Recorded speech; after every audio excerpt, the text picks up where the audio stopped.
Naaalala ko pa ang araw na nalaman kong ipinagbili na pala ng asawa kong si Ricardo. Kasama ang biyenan ko, ang bahay na pinaghirapan namin nang hindi ko man lang alam. Pakiramdam ko, gumuho ang mundo ko. Ang halos 3 dekadang ipon namin parang bula na nawala. Pero hindi ako hahaya. Hindi pa tapos ang laban. May mga bagay na hindi nila alam at may babalik sa kanila ang lahat. Elena ang pangalan ko, 45 taong gulang. Isang sifi sa isang malaking korporasyon, sanay na sanay ako sa mundo ng mga numero at matatalim na desisyon. Ilang taon na rin akong lumalangway sa karagatan ng korporasyon, kung saan ang bawat galaw ay may kalkulasyon, at bawat desisyon ay may kaakibat na malaking responsibilidad. Ngunit sa likod ng matitigas na mukha at propesyonal na pananalita, nananatili akong isang asawa, isang babaeng may puso at pangarap, puno ng pag-asa. 40 araw na ang lumipas mula nang huli kong nakasama ang aking asawa, si Ricardo. 55 taong gulang na siya, isang ambisyosong project manager. Ang bawat araw ng aming paghihiwalay ay tila isang walang katapusang pagsubok, ngunit ang isipin na malapit na kaming magkita ay nagbigay sa akin ng kakaibang sigla. Sa wakas, dumating ang araw na papunta ako sa Seville. Ang Seville, ang paborito naming lugar, kung saan ang bawat sulok ay may alaala ng aming pagmamahalan, ng aming mga pinagsamahan. Sa eroplano, nakangiti ako habang inaalala ang bawat detalye ng aming pagkakakilala, ang aming kasal, at ang bawat hamon na aming nilampasan ng magkasama. Bawat oras na lumilipas, lalong lumalakas ang kaba sa aking dibdib, ngunit isa itong matamis na kaba. Isang kaba ng pag-asa at pananabik. Iniisip ko ang kanyang ngiti, ang kanyang yakap, ang mainit na pagsalubong na siguradong ibibigay niya sa akin. Naisip ko ang isang romantikong muling pagkikita, kung saan hahawakan niya ang aking kamay, titingin sa aking mga mata, at sasabihing, Elena, mahal ko, buti at nandito ka na. Pagdating sa hotel, isang marangyang hotel sa gitna ng Seville, bumaba ako mula sa taxi. Ang amoy ng sariwang bulaklak sa lobby ay sumalubong sa akin, kasama ang mahinang tugtog ng piano na nagdagdag sa romantikong kapaligiran. Dala-dala ang aking maleta at ang aking pag-asa, naglakad ako patungo sa reception, handang sorpresahin ang aking asawa. Ngunit bago ko pa man marating ang counter, parang may humila sa akin. Ang aking paningin ay napako sa isang sulok ng malawak na lobby. Doon, sa ilalim ng isang malaking chandelier na gawa sa kristal, nakita ko siya. Nakita ko si Ricardo. Nakita ko ang aking asawa. Ngunit hindi siya nag-iisa. Nakita ko siya na may kasamang isang babaeng payat, eleganteng nakadamit, nasa huling bahagi ng kanyang 30. Si Carla. Nakita ko si Carla, ang kanyang dating kasintahan noong kolehiyo, ang babaeng akala ko ay matagal nang nakalimutan. Ngunit ang mas masakit, nakita ko kung paano niya ito niyakap. Ang kanyang mga bisig ay mahigpit na nakapulupot sa bewang ni Carla. At pagkatapos, sa harap ng lahat, inayos ni Ricardo ang scarf ni Carla, na mayroong isang uri ng pagmamahal sa kanyang mga mata, isang klase ng init na matagal ko nang hindi nakikita sa kanya. Parang tumigil ang mundo. Ang lahat ng ingay sa paligid ko ay nawala, napalitan ng isang malakas na tunog sa aking mga tainga. Tunog ng nabasag na salamin. Pakiramdam ko, nawasak ang aking mundo. Ang puso ko ay parang pinagpira-piraso. Bawat alaala namin ay tila naglalaho, nagiging abo sa isang iglap. Ang sakit ay tumago sa buto ko, sa kaibuturan ng aking kaluluha. Gusto kong sumigaw, gusto kong umiyak, gusto kong magwala. Ngunit hindi ko ginawa. Bilang isang siye, sanay akong magtago ng emosyon, sanay akong maging matatag. Kaya naman, ipinikit ko ang aking mga mata ng ilang segundo, huminga ng malalim, at nang muli kong idilat, ang sakit sa aking mga mata ay napalitan ng isang nakakakilabot na katahimikan. Ilang sandali akong nakatayo doon, pinagmamasdan silang dalawa. Ang kanilang mga tawa ay tila suntok sa aking dibdib. Ngunit nanatili akong kalmado. Naglakad ako palapit, dahan-dahan, ang bawat hakbang ay tila isang labanan sa aking loob. Nang malapit na ako, umiti ako, isang malamig na ngiti na hindi umabot sa aking mga mata. Sabi ko, sa isang malumanay na boses, na parang hindi ko sila kilala, "Pardon me, sir, your wife is lovely. You're truly blessed to have someone like her who cares for you." Biglang tumigil ang kanilang pag-uusap. Nagulat sila. Tila nabato si Ricardo. Ang kanyang mukha ay namutla, parang nakakita ng multo. Si Carla naman, nawala ang kanyang pagiging kampante. Ang ngiti niya ay nanigas, at ang kanyang mga mata ay nagtataka, puno ng pagkalito. Nakita ko ang takot sa mga mata ni Ricardo, at ang pagkabigla sa mukha ni Carla. Isang tagumpay, kahit paano. Hindi ko na sila hinintay na makasagot. Naglakad ako patungo sa reception counter na para bang wala akong nakita. Kalmado akong nagpa-check-in. Sinadya kong lakasan ang aking boses nang ibigay ko ang aking impormasyon. Ang aking pangalan ay Elena De Leon Santos. Mayroon akong booking sa ika-negatibo 16 na napalapag sa silid na inilaan ng kumpanya para sa akin. Alam kong dinig na dinig nila ako. Alam kong alam ni Ricardo na ang ika-negatibo 12 palapag, ang 80th floor, ang pinili ni Carla kanina sa elevator, ay ang lugar na akala niya ay ligtas para sa kanilang pribadong espasyo. Ngunit mali siya. Dahil ngayong gabi hindi siya mag-iisa. Hindi ko sila muling nilingon. Naglakad ako patungo sa elevator, ang aking likod ay tuwid, ang aking puso ay durog. Ngunit ang aking isip ay nagsisimula ng magplano. Alam kong hindi ito ang katapusan. Ito ay simula pa lamang. Sa sandaling ako'y nag-iisa sa silid, pagkatapos ng nakakagulat na tagpo, bumalik ang sakit. Ang aking mga mata ay unti-unting lumabo at ang aking luha ay hindi na napigilan. Niyakap ko ang aking sarili at sa gitna ng aking pagluha, naglakbay ang aking isip pabalik sa nakaraan, sa simula ng aming pagmamahalan ni Ricardo. May kirot na lumulukob sa akin habang binabalikan ko ang lahat.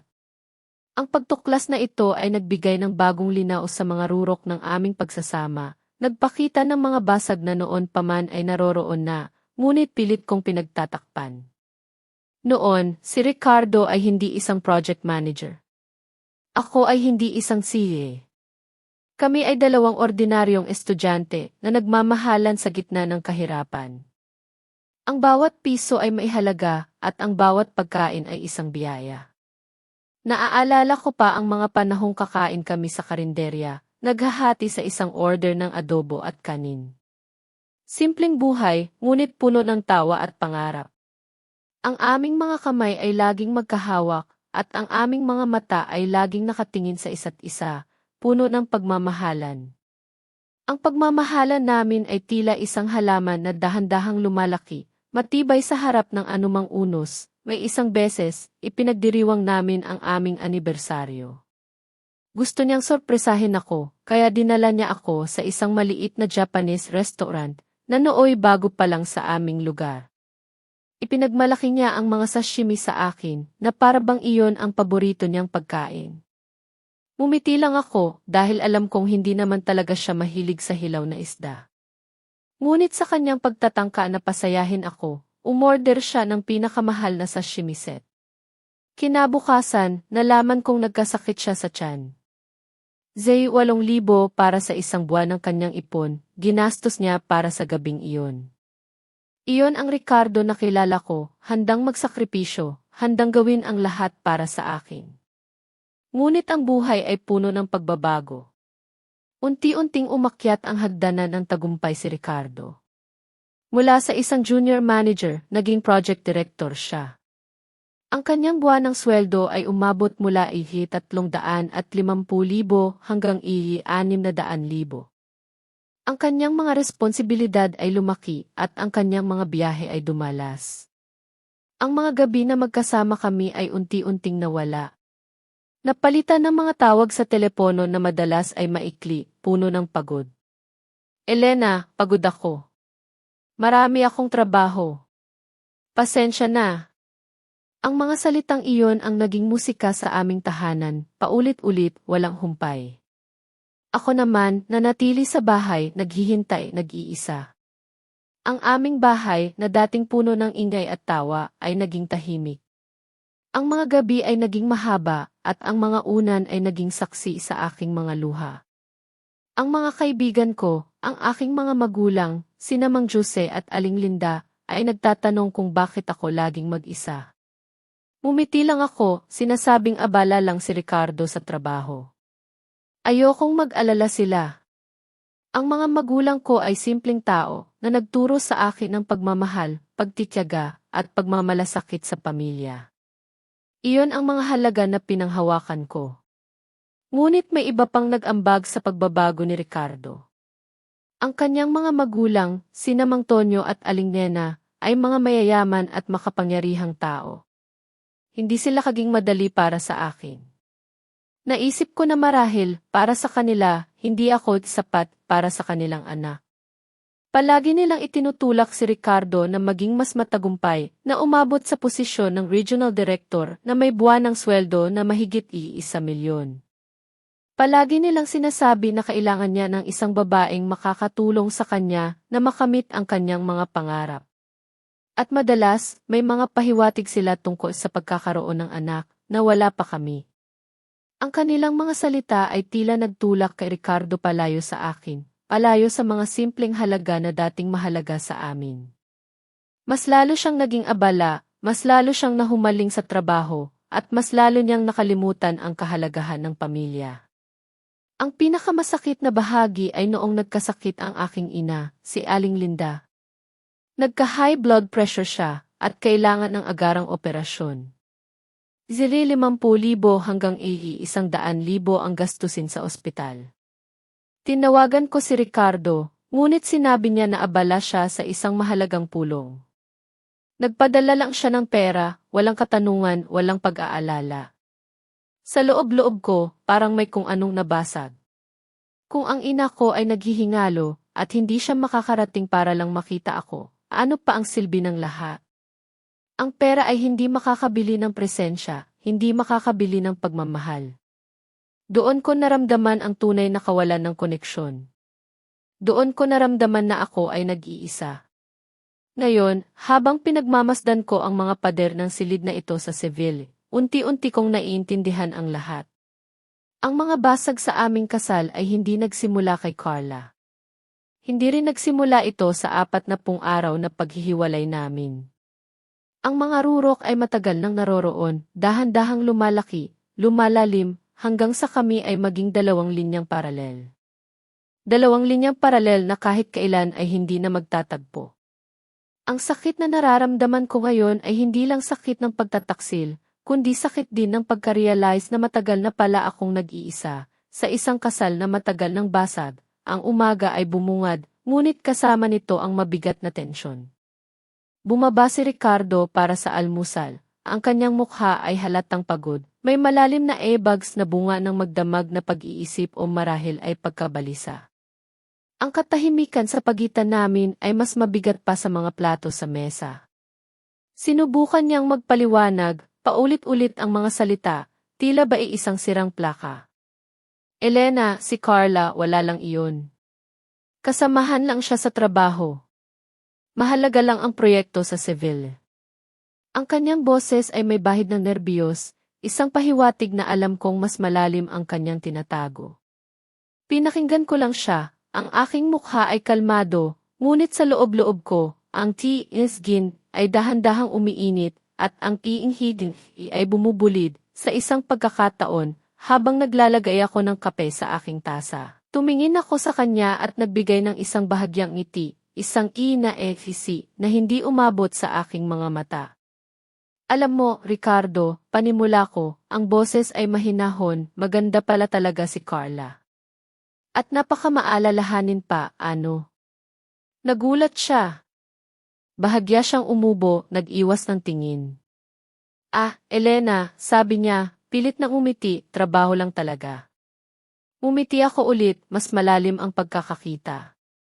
Kaya pala ganoon na lang ang reaksyon mo kagabi. Dahil lang sa pinuri ko siya. Bakit, Ricardo? Hindi ba dapat masaya ka na maganda ang kasamahan mo sa trabaho? Bakit ka parang may itinatago? Ang aking mga salita ay tila mga karayompi na dahan-dahang tumutusok sa kanyang depensa. Nakita ko ang pagkabigla sa kanyang mukha, ang kanyang bibig ay halos bumukas ngunit walang salitang lumabas. Naging kisense siya, at doon, naramdaman ko ang unang tagumpay sa TFD na ito, hindi ko pa natapos. Ang pinakamahalagang piyesa ay nakasalalay sa isang hindi inaasahang detalye. Naaalala ko, patuloy ko, tila nag-iisip, ang scarf na nakita ko sa online shopping cart mo noong nakaraang linggo, Ricardo. Akala ko pa naman, regalo mo sa akin para sa anibersaryo natin. Kasing ganda ng scarf na suot ni Carla kagabi. Nagbago ang kulay ng kanyang mukha. Naging puting-puti siya, tila nawala ng dugo. Ang kanyang mga mata ay nanlaki, at ang kanyang tinidor na hawak ay bumagsak sa plato, gumawa ng isang matining na tunog.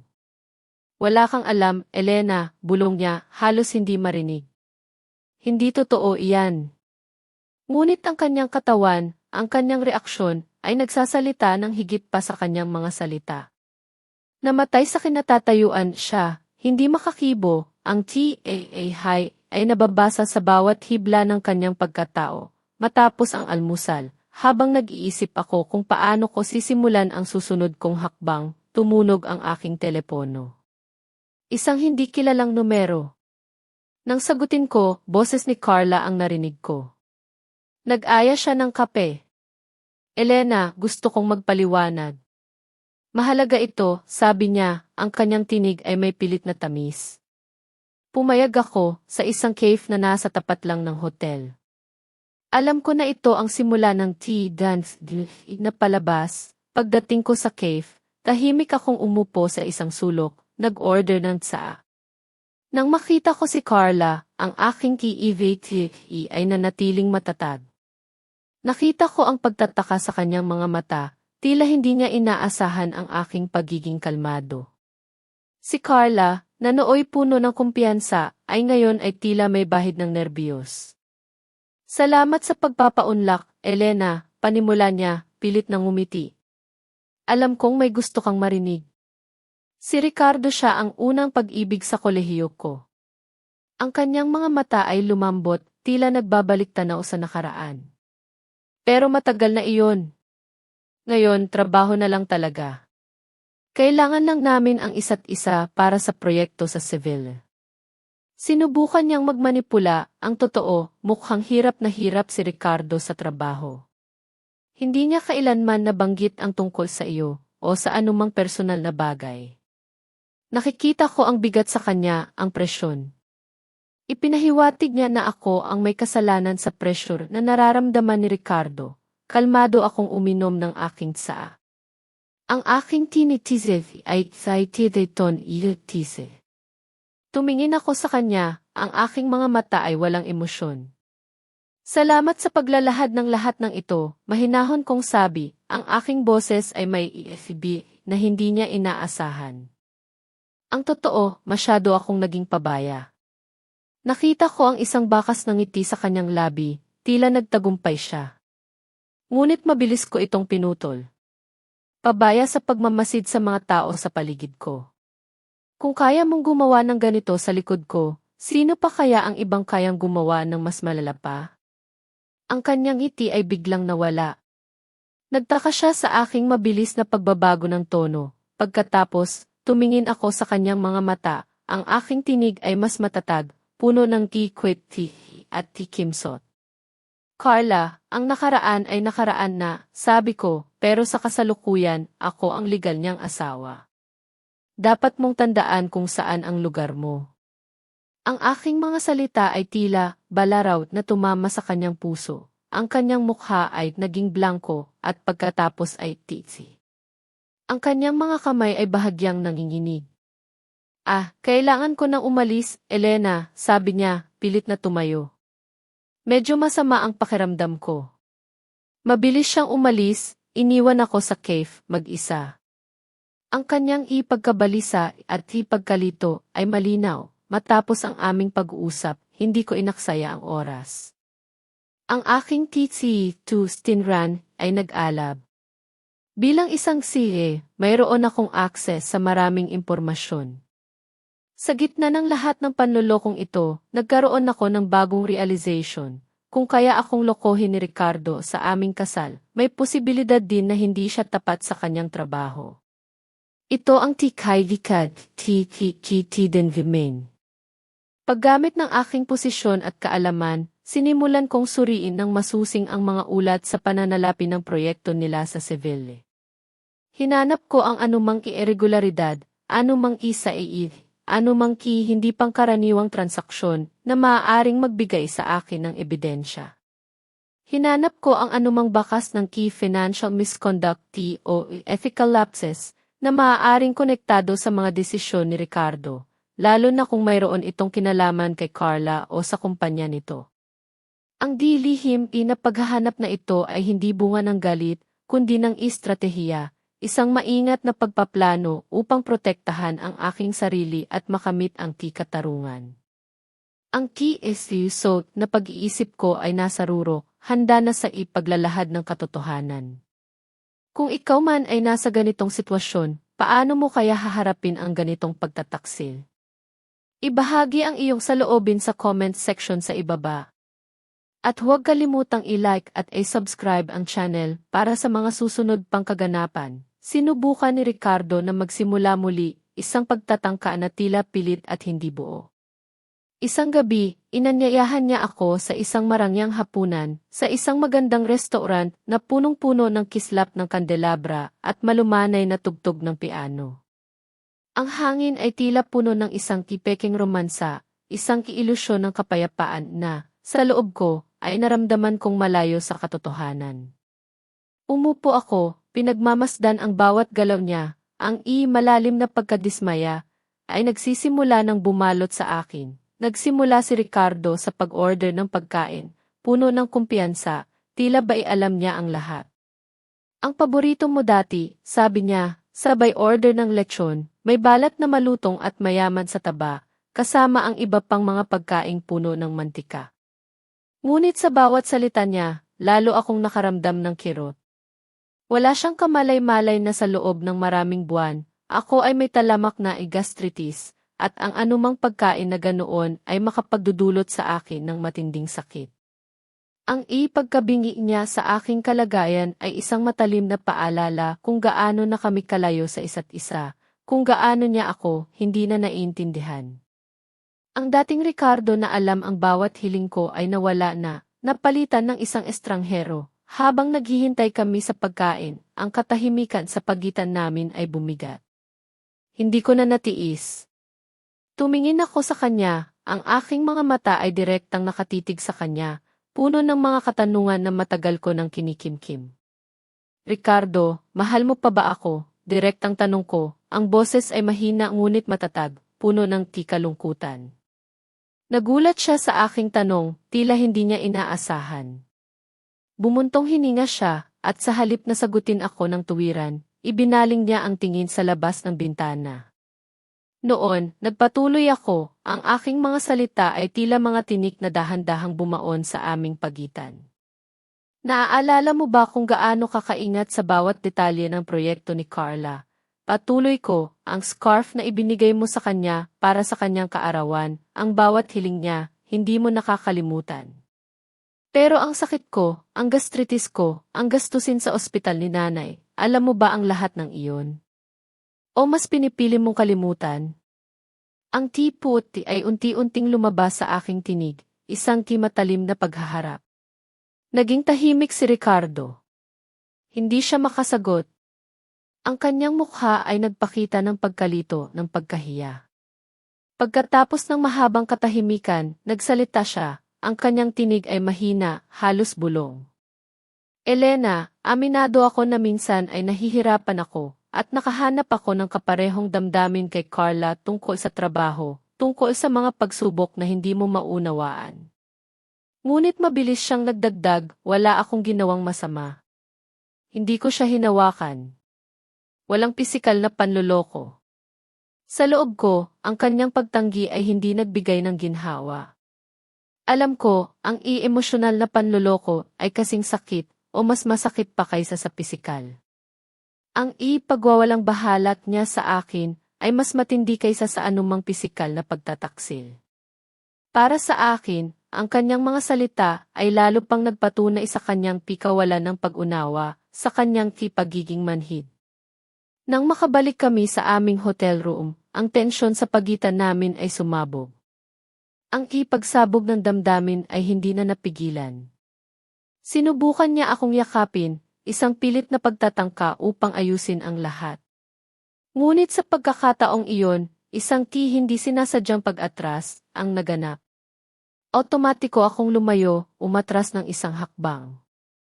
Ang aking katawan ay tila may sariling isip, ayaw tanggapin ang kanyang yakap. Dahil dito, ang galit ni Ricardo ay sumiklab.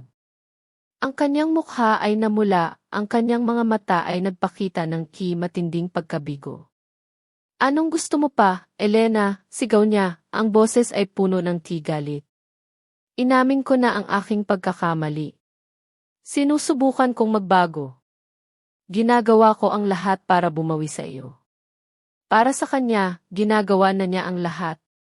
Para sa akin, kulang na kulang pa, sa sandaling iyon, hindi ko na napigilan ang aking sarili. Ang lahat ng sakit, lahat ng lungkot, lahat ng puot na kinimkim ko ay lumabas.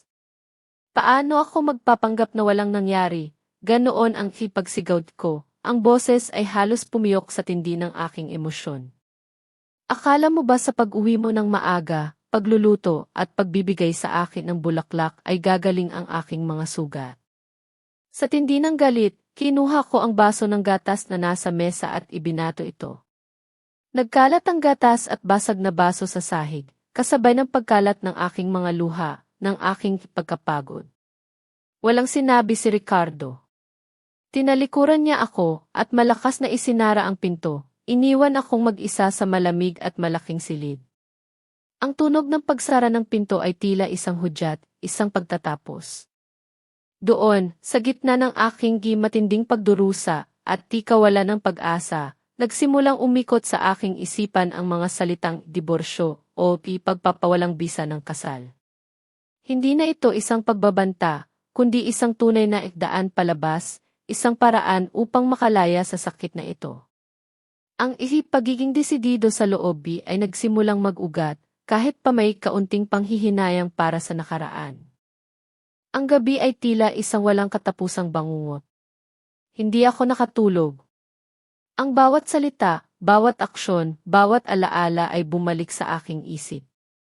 Pagod na pagod ako, hindi lang sa pisikal, kundi sa emosyonal. Ngunit sa kabila ng lahat, nanatili akong matatag. Kinaumagahan, naririnig ko ang marahang pagbukas ng pinto. Pumasok si Ricardo, mukhang lalong malala kaysa kahapon. Ang kanyang buhok ay gulo-gulo, hindi pa siya ahit, at ang ashtray sa balcony ay punong-puno ng upos ng sigarilyo.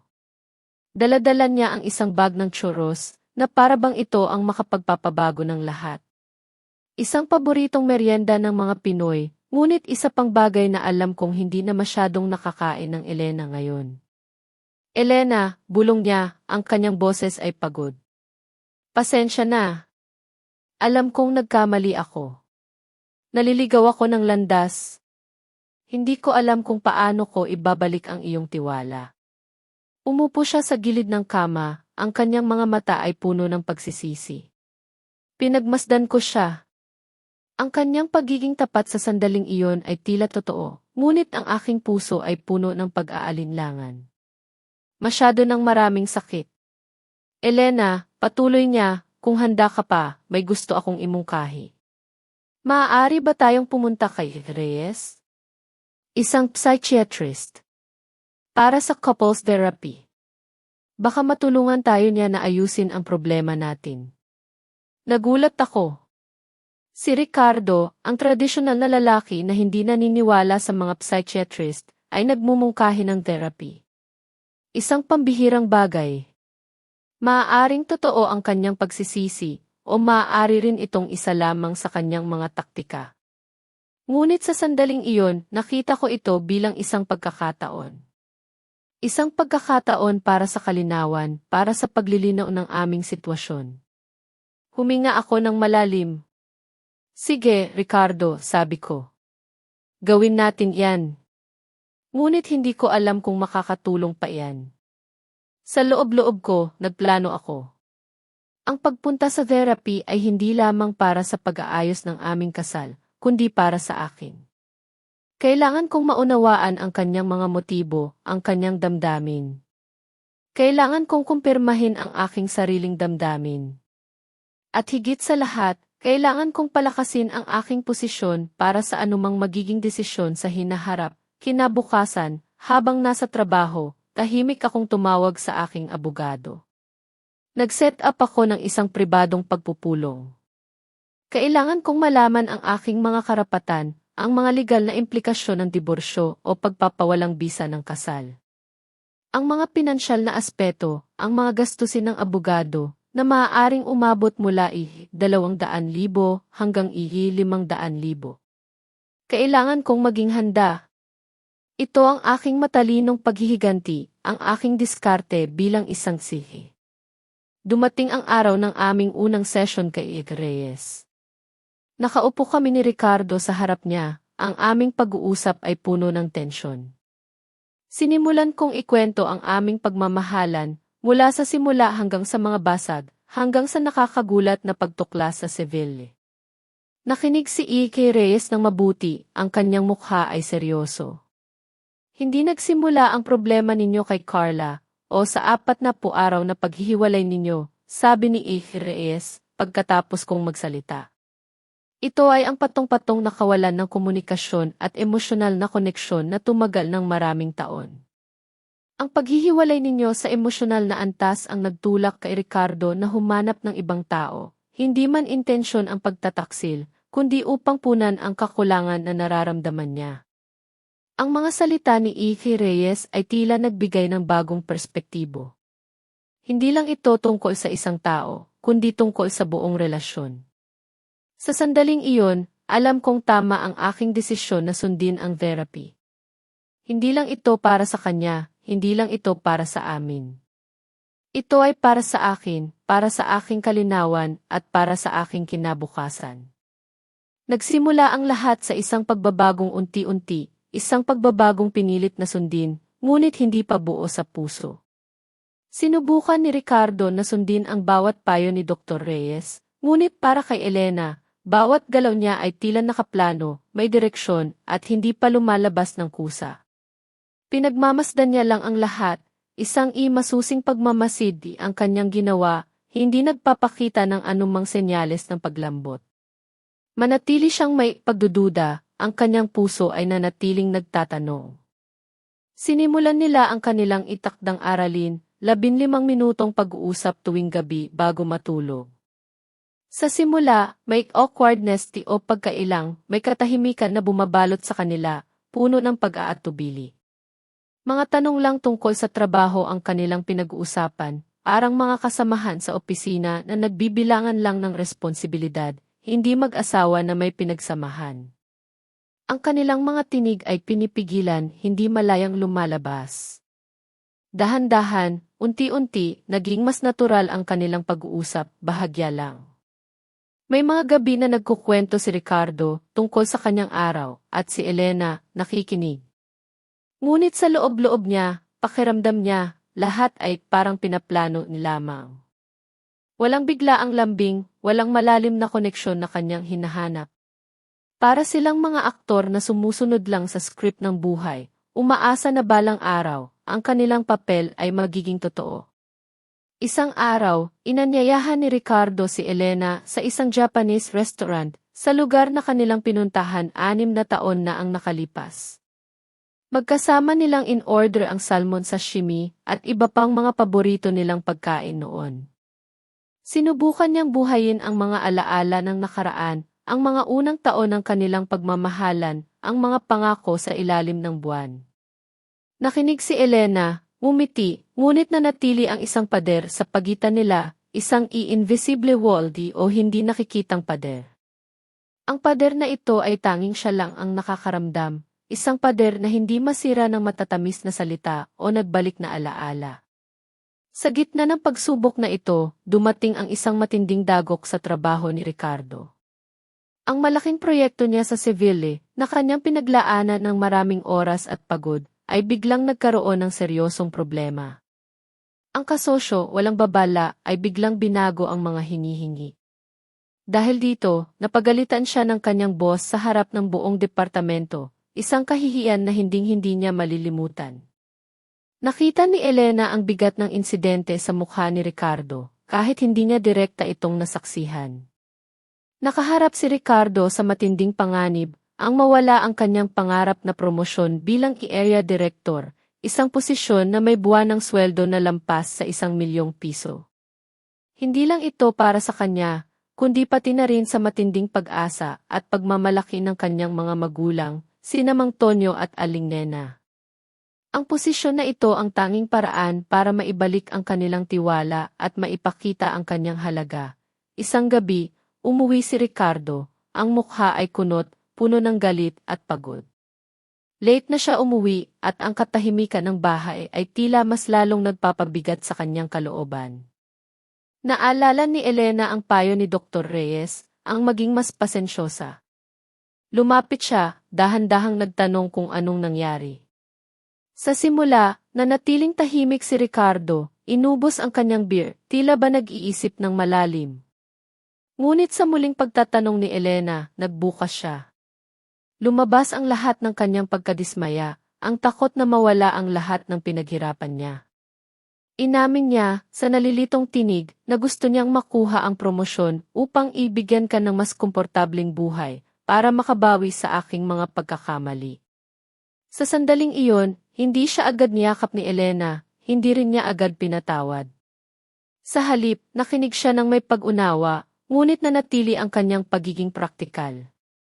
Nakita niya ang ambisyon ni Ricardo, ngunit bahagi rin yon ay tila nanggaling sa pagmamahal, isang pagmamahal na tila naging bulag at natabunan ng takot na mabigo sa mata ng kanyang mga magulang. Malinaw na sa kanya, biktima rin si Ricardo ng mga ekspektasyon na ipinataw sa kanya. Naalala mo ba, sabi ni Elena, ang boses ay malambing ngunit may kalakip na pahiwatig, noong una tayong nagkakilala. Wala tayong mga yaman noon, tanging tunay na pagmamahal lang. Niyakap ni Ricardo si Elena, bumuhos ang kanyang mga luha. Inamin niya ang bigat ng presyon na kanyang dinadala. Naramdaman ni Elena ang init ng yakap, ngunit alam niyang naroon pa rin ang invisible wall o ang hindi nakikitang pader. Hindi pa ito ganap na nawasak. Alam niya, ito pa lamang ang simula ng mahaba at masakit na paglalakbay. Ang buhay namin ni Ricardo ay naging isang pilit na pagganap, isang kipeking kaligayahan na kasing nipis ng manipis na salamin. Bawat galaw ni Ricardo, bawat salita, ay tila pinaplano lamang, isang maingat na pagtatanghal na walang kaluluwa. Para sa akin, tila kaming dalawa ay mga aktor sa isang teleserye, nagpapanggap na masaya sa harap ng madla, ngunit sa likod ng entablado, ang aming mga puso ay malayo sa isa't isa. Araw-araw, nararamdaman ko na may invisible wall sa pagitan namin, isang pader na hindi makita ngunit ramdam na ramdam ang presensya, na naghihiwalay sa aming damdamin. Ang ki ni Bonsu Esi ay unti-unting lumalamon sa akin, kasama ang ki Mike sa pagpapanggap. Naging malinaw sa akin na hindi ako maaaring magpatuloy sa ganitong pagpapanggap, na ang aking katahimikan ay hindi nangangahulugang pagtanggap, kundi pagtitiis na unti-unting lumalamon sa aking kaluluwa. Ang ni Digi Events ni Tidef Lee ay bumubulid sa bawat paghinga. Isang gabi, malakas ang ulan, bumabagyo sa labas, at bumabagyo rin sa loob ng aking puso. Umuwi si Ricardo, basang-basa, ang mukha ay pagod at umaasa sa isang yakap, gaya ng dati. May isang tidens and seth na bumabalot sa hangin. Ngunit nang subukan niya akong yakapin, isang biglaang reaksyon ang naganap. Otomatiko akong umatras, lumayo ng isang hakbang. Ang espasyo sa pagitan namin ay tila nag-freeze, naging yelo sa gitna ng bagyo. Doon, sa pagitan ng pag-atras ko at pagtataka niya, nagsimulang gumuho ang lahat ng aming pinipigilan. Ang den sense VT ay nababasa sa kanyang mga mata at sa bawat ikli ng aking hininga. Elena, ano pa ba ang gusto mong gawin ko? Nagalit at nasasaktang tanong ni Ricardo. Ang boses ay puno ng pagkabigo, inamin ko na ang aking pagkakamali. Sinusubukan kong magbago. Ginagawa ko ang lahat para bumawi sa iyo. Ang bawat salita niya ay tila patak ng gasolina sa apoy na matagal ko nang pinipigilan. Bumuhos ang aking mga luha, kasabay ng tunog ng malakas na ulan. Hindi ako maaaring magpanggap na walang nangyari, sigaw ko. Ang boses ay halos pumiyok sa against his ides. Akala mo ba sa pag-uwi mo ng maaga, pagluluto, at pagbibigay sa akin ng bulaklak ay gagaling ang aking mga sugat? Sa tindi ng galit at sakit, ibinato ko ang baso ng gatas na nasa mesa. Tumalsik ito, nagkalat sa sahig, kasabay ng pagkalat ng aking mga luha.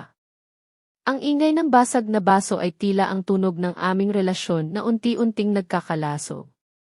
Ang cheese dinat ilas di ay sumabog. Walang sinabi si Ricardo. Tinalikuran niya ako at malakas na isinara ang pinto. Iniwan akong mag-isa sa malamig at malaking bahay. Sa gitna ng katahimikan na sumunod sa pag-alis niya, nagsimulang umikot sa aking isipan ang mga salitang idiborsyo o ipagpapawalang bisa ng kasal. Noon ko napagtanto, si Carla ay isa lamang i-catalyst, isang panimula. Ang tunay na problema ay ang matagal ng paghihiwalay, ang mga pader na unti-unting naitayo sa pagitan namin na hindi namin inalagaan. Ang sakit na nararamdaman ko ay hindi lamang dahil sa kanyang pagkakamali, kundi dahil sa pagwawalang bahala niya sa aming pagsasama sa mahabang panahon. Hindi ako makatulog sa gabing iyon. Sa halip na magpatuloy sa pagluluksa, may isang bagay na nag-alab sa loob ko, isang quick dance. Bilang isang CA, mayroon akong mga kakayahan at koneksyon. Hindi ko man maibalik ang nakaraan, ngunit maaari kong protektahan ang aking kinabukasan. Nagsimula akong gamitin ang aking network at ang aking strategic na pag-iisip bilang isang CE upang lihim na mangalap ng impormasyon tungkol sa proyekto ni Ricardo sa Seville at ang posibleng koneksyon ni Carla doon. Ang tiging ni Esidrede ay lumalabas na sa aking isip. May malalim akong kutob na kung hindi naging tapat si Ricardo sa aming kasal, marahil ay mayroon din siyang mga kapalpakan sa kanyang trabaho. Hinanap ko ang anumang irregularidad sa pananalapi o ethical lapses na may kaugnayan sa kanyang mga desisyon, lalo na ang anumang pabor na ibinigay kay Carla o sa kumpanya nito. Hindi ito bulag na paghihiganti, kundi isang matalinong paraan upang protektahan ang aking mga karapatan at makamit ang tilihim na hustisya.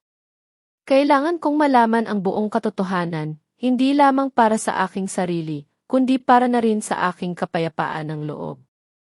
Ang key intelligent retribution na ito ay hindi para sirain siya, kundi para ilabas ang katotohanan at magkaroon ng pananagutan. Maingat akong naghanda ng isang detalyadong idosir, walang pangalan, ngunit puno ng sapat na ebidensya upang maisakatuparan ang isang malalim na internal audit. Balak ko itong ipadala sa isang key independent audit department sa loob ng malaking korporasyon, isang departamento na may reputasyon sa integridad at hindi maaaring maimpluwensyahan ni Ricardo. Kasabay nito, kinonsolida ko rin ang aking illegal file, kasama ang key aking abogado, naghahanda para sa anumang posibleng sitwasyon. Alam ko na ang laban na ito ay hindi magiging madali, ngunit handa akong harapin ang anumang hamon. Ang katahimikan ko ay nagtapos at ngayon, oras na para kumilos. Kung kayo ay nakikinig pa rin hanggang dito, mangyaring mag-comment ng numero 1 sa ibaba, upang malaman ko na may mga kasama pa rin ako sa paglalakbay na ito. Ang inyong presensya ang pinakamalaking inspirasyon para ipagpatuloy ko ang huling bahagi, ang bahagi kung saan ang katahimikan ay nagdala ng hustisya, at ang pagmamahal sa sarili ay naging tunay na tagumpay. Bumalik ako sa Seville, ang lugar na minsan nang naging saksi sa pinakamalalim kong sugat. Ngunit sa pagkakataong ito, may igedi akong pakiramdam.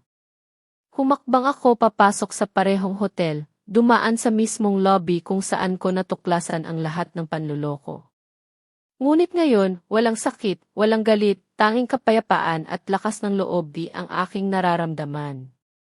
Naglakad ako ng diretsyo, ang bawat hakbang ay may isitin, ang puso ay malaya sa bigat ng nakaraan. Isang pagpapalaya ang bumalot sa aking diwa. Hindi na ako ang babaeng puno ng pagdududa at kirot, kundi isang Elena na buo, matatag, at handang harapin ang anumang pagsubok. Tila isang bagong kabanata ang aking binuksan. Kinontak ako ni Carla, gusto niya akong makipagkita. Pumayag ako, ngunit pinili ko ang isang Vietnamese restaurant. Isang lugar na kakaiba at walang koneksyon sa aming nakaraan, isang lugar na simbolo ng aking sariling pagpili, ng aking bagong simula, isang neutral na teritoryo. Nang dumating siya, nakita ko ang pagbabago. Mas mukha siyang matanda, mas malalim ang pag-iisip, at mas matapat, walang bakas ng pagmamataas na minsan niyang ipinakita. Nakita ko ang hue sa kanyang mga mata, at isang paghingi ng tawad, ang bumungad sa kanyang mga labi. Elena, pasensya na, sabi niya, ang boses ay malumanay at totoo. Inamin ko na nagkamali ako. Naging makasarili ako, at nabuhay ako ng masyadong matagal sa pantasya ng nakaraan. Ikinuwento niya ang kanyang buhay, ang kanyang mga pagkakamali, at kung paano niya natutunan ang mga aral na iyon. Ibinahagi niya na ikakasal na siya sa isang lalaking Pranses. Hindi mayaman tulad ni Ricardo, ngunit mahal siya dahil sa kung sino siya, hindi sa kung ano ang maaari niyang ibigay. Sa sandaling iyon, nakita ko sa kanya ang isang babae na, sa kabila ng kanyang mga pagkakamali, ay nagkaroon ng tunay na pagbabago. Isang Carla na nagbago at nagpakumbaba. Hindi mo kailangang makonsensya, Carla, malumanay kong sabi, isang ngiti ang sumilay sa aking labi. Sa totoo lang, nagpapasalamat ako sa iyo. Tumingin siya sa akin nang may pagtataka. Ang iyong paglitaw ay parang isang mapait na gamot na nagpabukas sa aming mga mata ni Ricardo, sa aming namamatay na kasal. Doon ko naintindihan, ang kanyang presensya ay hindi sumiras sa amin, kundi nagbunyag sa katotohanan na matagal na naming binabaliwala. Sa puntong iyon, tila natapos na ang isang kabanata, isang matagal ng panahon ng aking buhay. Nagkaroon ng get sa aking puso, hindi para sa kanya, kundi para sa aking sarili. Habang ako ay nasa Seville, unti-unting lumabas ang mga bunga ng aking tilihim na hustisya. Nakatanggap ako ng impormasyon, hindi direkta, kundi mula sa mga mapagkakatiwalaang pinagmulan sa industriya. Malaking problema ang kinakaharap ni Ricardo. Isang internal na investigasyon ang isinagawa tungkol sa irregularidad sa pananalapi sa kanyang proyekto sa Seville. Ang dating pangarap niyang promosyon bilang area director, kasama ang buwan ng sweldo na lampas 1 milyong piso, ay tuluyan ng nawala. Si Ricardo ay sinuspinde sa trabaho o inilipat sa isang posisyon na walang kapangyarihan. Ang kanyang reputasyon sa mundo ng negosyo ay lubhang nasira. Ang lahat ng ito ay mga kahihinatnan ng kanyang mga ginawa, hindi isang kipaghihiganti. Alam ko ang aking papel dito, ngunit walang sinuman ang makapagpapatunay na ako ang nasa likod nito. Walang direktang ebidensya, tanging mga katotohanan na nag-ugnay sa kanyang mga pagkakamali. Hindi ko ipinagdiwang ang kanyang pagbagsak sa publiko, ngunit sa loob ko, nakaramdam ako ng malalim na katarungan, isang Ito ay hindi paghihiganti, kundi bunga ng kanyang sariling mga aksyon, isang aral na kailangan niyang matutunan. Ginamit ko ang aking talino at kapangyarihan ng may ikiheto o pagiging may malay, ng may pag-iisip, hindi upang sirain, kundi upang itatag ang hustisya. Ang hustisya, sa pagkakataong ito, ay naging tahimik ngunit kasing lakas ng dagundong ng kulog. Ang T-Sense de T-Death Dance ay nakamit. Nang bumalik ako sa aming tahanan sa Madrid, may kakaibang kapayapaan ang bumalot sa akin. Ang bahay na minsan kong naramdaman na pinagmumultuhan ng nakaraan, puno ng lungkot at pagdududa, ay ngayon ay tila isang maluwag na espasyo. Hindi na ito isang bilangguan, kundi isang lugar para sa isang bagong simula. Ang bawat sulok ay tila naghihintay ng bagong alaala, isang bagong buhay na ako mismo ang magtatakda. Isang pagpapalaya ang aking naramdaman, isang idesidido at marangal na hakbang. Sa pamamagitan ng aking abogado, sinimulan ko ang proseso ng paghihiwalay o legal separation na maaaring magtapos sa annulment o Declaration of Nullity of Marriage. Hindi ko hiniling ang lahat ng kanyang pag-aari. Nagtakda ako ng mga makatuwirang kahilingan, tiniyak ko ang aking mga karapatang pinansyal at ang aking kalayaan. Sa kasunduan, malinaw ang mga ari-arian na aking matatanggap, sapat upang mabuhay ng may dignidad at kalayaan. Ito ay patunay na hindi ako aalis ng walang dala at handa ako sa bagong yugto ng aking buhay. Isang paghahanda na matagal ko ng pinlano. Hindi ito paghihiganti kundi katarungan. Para kay Ricardo, isang malaking pagbagsak ang kanyang dinanas. Opisyal siyang nawalan ng posisyon bilang project director at ang kanyang pangarap na promosyon. May mga bulong-bulungan na posibleng quietly siyang pinatalsik sa kumpanya upang maiwasan ang malaking eskandalo. Nawala sa kanya ang pangarap niyang kita, ang lampas 1 milyong pisong buwanang sweldo, at ang kanyang reputasyon. Ngunit ang pinakamalaking nawala sa kanya ay hindi ang pera, kundi ang paggalang at ang kanyang self-respect. Napahiya siya at napilitang harapin ang kanyang mga pagkakamali. Ang dati niyang ambisyon ay naging sanhi ng kanyang ipagbagsak. Ang balitang ito ay mabilis na nakarating sa kanyang mga magulang, sina Mang Tonyo at Aling Nena. Sila, na minsan nang nagtulak kay Ricardo na habulin ang yaman at posisyon, ay ngayon nakaharap sa matinding kahihiyan, malalim na hiya, dahil sa iskandalo ng kanilang anak.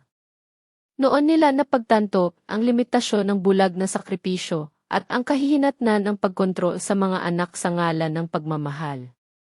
Ang kanilang pagmamalaki sa kanilang anak ay nawala at maaaring nagsimula silang magsisi sa paraan ng kanilang pagpapalaki at paggabay kay Ricardo.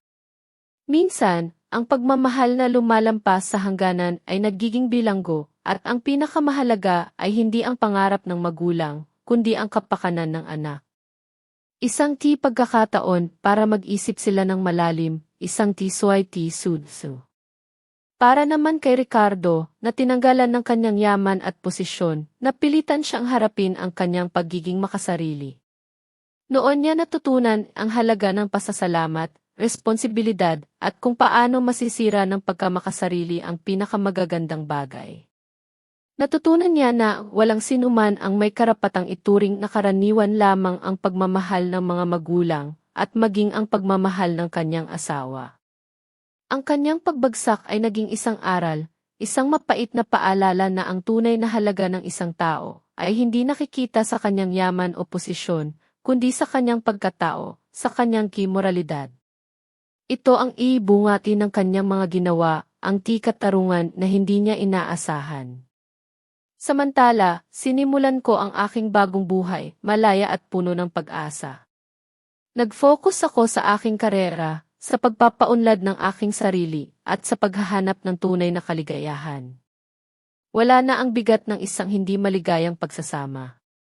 Ang aking mga magulang, sina Mang Jose at Aling Linda, ay naging matatag na pundasyon ng aking suporta, isang paalala ng mga tunay na halaga ng pamilya, ng itunay na pagmamahal. Sa bawat araw, mas lalo kong naramdaman ang pagpapalaya.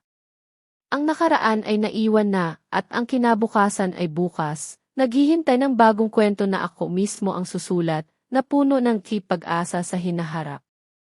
Ang Identity Red Mind ay nagsimula na. Ang aking bagong buhay ay nagsimula sa isang malalim na identity, isang kapayapaan na hindi ko kailanman inakala na aking mararanasan. Natuklasan ko ang tunay na kaligayahan sa mga simpleng bagay, sa bawat umaga na ako ay nagigising ng malaya, sa aking trabaho na nagbibigay sa akin ng layunin at paglago, at sa oras na inilalaan ko sa aking mga magulang, sina Mang Jose at Aling Linda na naging matatag kong sandigan.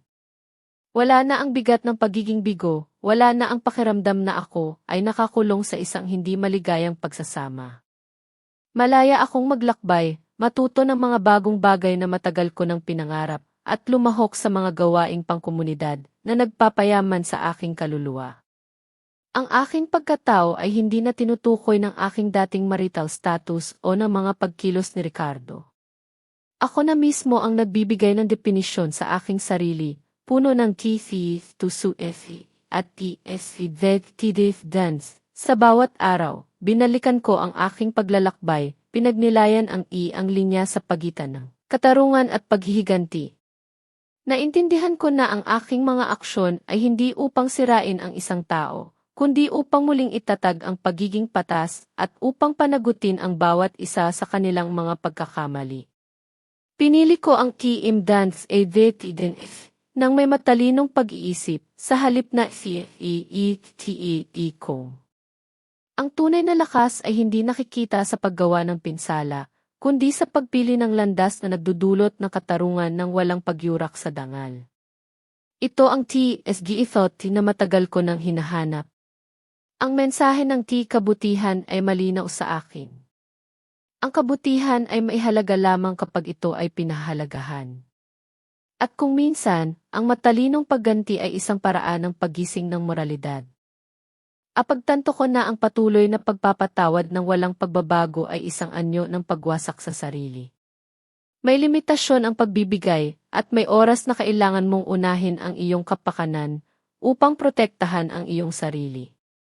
Isang araw, sa isang social event, nagkaroon ako ng pagkakataong muling makita si Ricardo. Ang aming mga landas ay nagtagpo, ngunit hindi na tulad ng dati. Nakita niya ang isang Elena na lubhang naiiba, puno ng kumpiyansa, nagliliwanag at higit na matagumpay. Sa kanyang mga mata, nakita ko ang bakas ng pagsisisi, hindi dahil sa nawala sa kanya, kundi dahil sa pagkilala sa kanyang mga pagkakamali. Isang pagsisisi na tila totoo, bunga ng kanyang mga natutunan. Ngumiti ako sa kanya, isang magalang na ngiti, isang ngiti ng pagpapalaya at pagiging ganap na nagpapakita na ganap na akong nakapagpatuloy mula sa nakaraan. Walang salita ang kailangan upang ipagtibay ang aking bagong posisyon sa buhay. Ang katahimikan ay sapat na, mas makapangyarihan pa sa anumang salita. Ang aking kwento ay nagtapos ng may at kasiyahan, ngunit hindi ito pagdiriwang ng pagbagsak ng iba. Ito ay pagdiriwang ng aking sariling pagbangon. Hindi na ako nabubuhay sa pagdududa, sa sakit o sa takot. Pinrotektahan ko ang aking mga ari-arian, ang aking dangal, at ang pinakamahalaga sa lahat, ang aking self-worth. Natuto si Ricardo ng isang mahalagang aral. Isang aral na hindi marahas ngunit kasing tindi ng karma. Naramdaman ng lahat na ang katarungan ay nakamit ng malalim at may kaugnayan sa karma, hindi maingay ngunit napakabisa. Ngayon, ang aking puso ay puno ng Ang aking huling salita ay isang pahayag ng paniniwala sa isang mas maliwanag na kinabukasan, isang kinabukasan na ako mismo ang nagtatakda. Ang tunay na kaligayahan ay hindi matatagpuan sa perpektong pagsasama, kundi sa pagpapahalaga sa sarili, sa kakayahang lumaban, at sa mga aral na natutunan mula sa bawat bagyo. Sa bawat pagsubok, lumalabas ang tunay na lakas, at sa bawat aral, lumalago ang kaluluwa. Ito ang aking tagumpay, ang aking pagpapalaya. Ito ang Chinbidentigatis. Ang kwento ni Elena ay nagtatapos dito. Ano ang masasabi mo sa mga naging desisyon ni Elena? Sa tingin mo, tama ba ang kanyang mga hakbang? Mayroon ka bang gagawin na naiiba kung ikaw ang nasa posisyon niya? Ibahagi ang iyong mga saloobin sa comment section sa ibaba, binabasa ko ang bawat isa niyan. Kung ang kwentong ito ay nagbigay sa iyo ng pagmumuni-muni o nakaantig sa iyong puso, huwag kalimutang mag-iwan ng isang like, ibahagi sa mga taong sa tingin mo ay makakaugnay din sa kwentong ito. At mag-subscribe sa channel na Luha at Katahimikan para hindi mo mapalampas ang susunod na mga lihim. Magkita-kita tayo sa susunod na kwento, at malay mo, sa susunod ikaw na ang magiging boses ng katotohanan. Ang kwentong ito ay kathang-isip. Ang mga pangyayaring ipinakita ay hindi dapat tularan sa totoong buhay, kundi magsilbing pagninilay tungkol sa mga ugnayan ng tao.